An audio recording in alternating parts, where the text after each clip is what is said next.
당신의 잃어버린 영광을 찾아드립니다. 성범죄 피해자 전문 한진아 변호사입니다. 오늘은 우리 피해자분들 중에 형사소송에서 쓴 변호사 비용을 가해자에게 청구할 수 있는지에 대해 궁금해하시는 분들이 많아 살펴보도록 하겠습니다. 우선 우리 피해자분들께서 형사 절차에서 가해자와 합의를 하는 경우는 향후 민형사상 일체의 손해를 청구하지 않기로 하기 때문에 형사 고소를 위해 쓴 변호사 비용은 보통 합의금에 포함해서 받으십니다.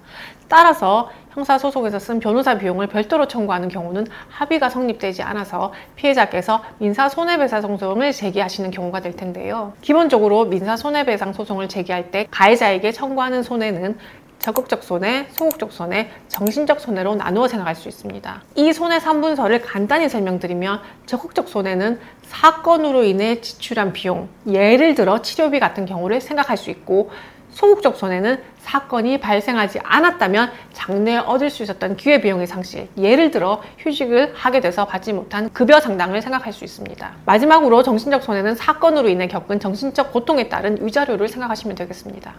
그렇다면 형사소송에서 쓴 변호사 비용은 사건으로 인해 지출한 비용이므로 적극적 손해로 볼 수 있는지가 문제될 수 있는데요. 이에 대해 대법원 판례는 변호사 강제주의를 택하지 않고 있는 우리나라에서는 원칙적으로 불법행위나 채무 불이행 자체와 변호사 비용 사이에 상당히 인과관계가 있음을 인정할 수 없지만, 변호사 비용의 지출 경위와 내역, 소송물의 가액, 위임 업무의 성격과 난이도 등에 비추어 보아 변호사 없이는 소송 수행이 불가능하다고 보이는 등의 특별한 사정이 있는 경우에는 피해자나 채권자가 지출한 변호사 보수는 상당히 인과관계가 있는 손해로 볼 수 있다고 판단하고 있습니다.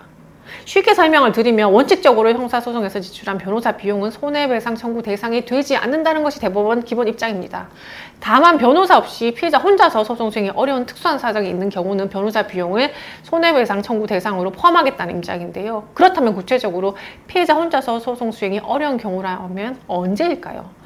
바로 가해자가 범행을 부인하는 경우라고 생각하시면 됩니다. 가해자가 범행을 부인하는 경우 피해자 변호사가 의견서를 작성하고 법정에 출석하여 변론을 하며 피해자의 증인신문에 출석하여 피해자 진술을 돕거나 가해자 측이 2차 가해를 지적하는 등과 같은 상당한 역할을 수행하게 되는데요. 이때 사선 변호사를 선임하여 변호사 보수를 지출하는 것은 가해자가 예견할 수 있는 손해 범위에 해당된다고 법원은 인정하고 있습니다. 그러므로 피해자분들께서는 가해자가 범행을 부인하는 상황에서 사선 변호사를 선임하여 적극적으로 이에 대응한 경우 지출한 형사소송에서의 변호사 비용은 손해배상 청구 소송에서 청구해 볼 수 있다는 점을 참고하시기 바랍니다. 다만 구체적인 인정 금액은 사안에 따라 달라질 수 있을 것입니다. 그런데 사전 변호사가 어떤 활동을 하여 어떻게 손해배상액을 청구할 것인지에 대한 입증은 피해자께서 직접 진행하기가 쉽지 않습니다. 그러므로 이와 관련하여 도움이 필요하시면 상담 전화로 문의하세요. 저는 우리 피해자분들 홀로 외로운 길을 가지 않도록 함께 하겠습니다. 다음 영상에서 또 뵙겠습니다.